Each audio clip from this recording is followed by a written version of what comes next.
La décision des États-Unis de reconnaître la souveraineté du Maroc sur son Sahara a suscité des manœuvres du Polisario et de ses mentors algériens. Quelle serait la démarche de l'administration Joe Biden? Je vous propose d'écouter la réponse de Jason Greenblatt, ancien représentant spécial des États-Unis pour le Moyen-Orient. On l'écoute ensemble.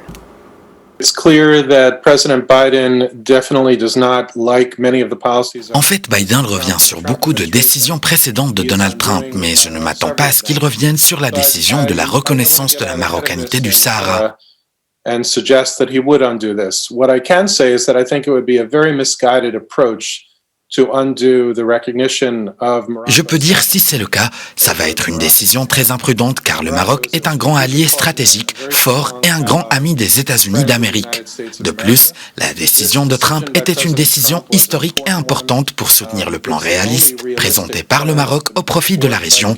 D'ailleurs, j'espère bien que le président Biden ne sera pas influencé par les voix qui le poussent à revenir sur cette décision historique.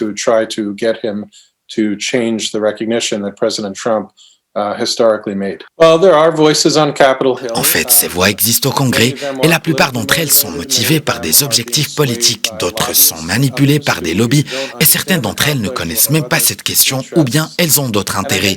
Malheureusement, j'ai constaté lors de mon travail à la Maison-Blanche qu'il y avait une règle tracée, à savoir que les décisions à suivre sont les décisions classiques et traditionnelles. Oui, il n'y avait pas une telle tradition avant que Trump ne reconnaisse la souveraineté du Maroc sur son Sahara ou comme on l'appelle à tort le Sahara occidental, mais le fait que l'affaire existait avant Trump ne signifie pas que c'était la bonne décision.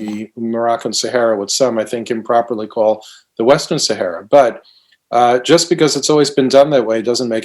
fait, le moment opportun est venu pour la région d'aller de l'avant, car des années de diplomatie ont échoué et cela ne signifie pas que la voie vers une solution est une question impossible. Les parties devraient s'asseoir à la table des négociations et collaborer afin de trouver des résultats positifs.